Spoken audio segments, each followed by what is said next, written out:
Today I'm going to show how to start Mammen stitch left-handed. Now you're going to thread your needle, and I would suggest a slightly thicker yarn than this. This is good for demonstration purposes, but you'll find it easier to work in a slightly heavier weight worsted yarn for this stitch.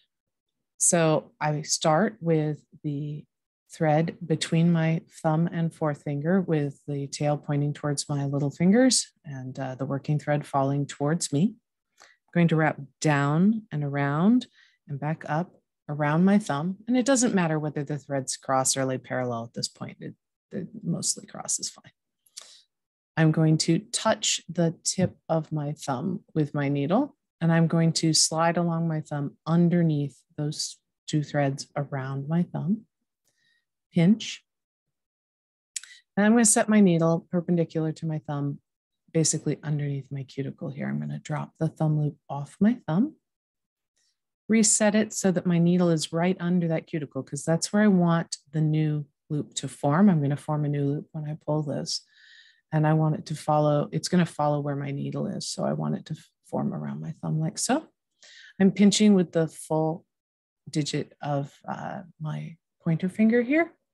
I'm going to point away from me and pull towards me so that I can form a new thumb loop and it doesn't push off. And the only thing I want to move is the thread that I'm pulling. I don't want those loops that were previously on my thumb to move at all. And I want it to form a new thumb loop around my thumb. So if it flips off, just put it back, but I want it to form around my thumb because this is my tension. How tight that feels around my thumb right here at my cuticle is my tension. All right, so now I have a loop on my thumb. Now my thumb is relatively flat on two sides and shorter on others, and so it's easier for me to work up on the big flat. So I'm going to grasp the knot here just a little bit and scoot it down just a smidge. Here we go. The reason for that is I'm going to come into and out of this loop and then under the cross, and I want to be able to do all of that on one flat. I've currently got a bent tip needle, which will help, but it doesn't prevent it. So for the next step, I'm going to touch the tip of my thumb again with my needle, again, keeping it relatively perpendicular from my work. I'm going to slide out through that loop, over the loop, and then I'm going to slide under the thumb loop and under my working thread. I'm going to pinch over the whole thing, making sure that the working thread falls away from my hand.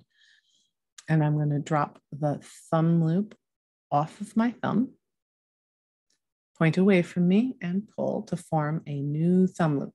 And again, I don't want any of those loops in between my fingers to move, just the thread that I'm pulling on, because I want it to form a new thumb loop, but I don't want to disturb the loops in there. So now I have two loops. I've got one that doesn't go under anything, and I've got another that goes under the loop under my thumb, but then does not go under the next. So I'm going to touch tip my thumb, slide out through those two loops, over the two loops, under the cross, pinch, drop, and pull. Now I'm pulling this direction so that that loop tends to form around my thumb. If I pulled this way, you can see it's kind of pushing it out of the way. So I want to keep it forming around my thumb. And now I have three loops. And I really, for this stitch, this particular stitch, I only want the last two. So I'm going to touch tip my thumb, slide out through the two loops, 1 and 2. Remember that the first one is the one that just came off my thumb, doesn't go under anything. Second one goes under the loop around my thumb, but not the next. And the third goes under both. I don't want that one. Over the two loops, under the cross. Now I'm going to have to wrap that.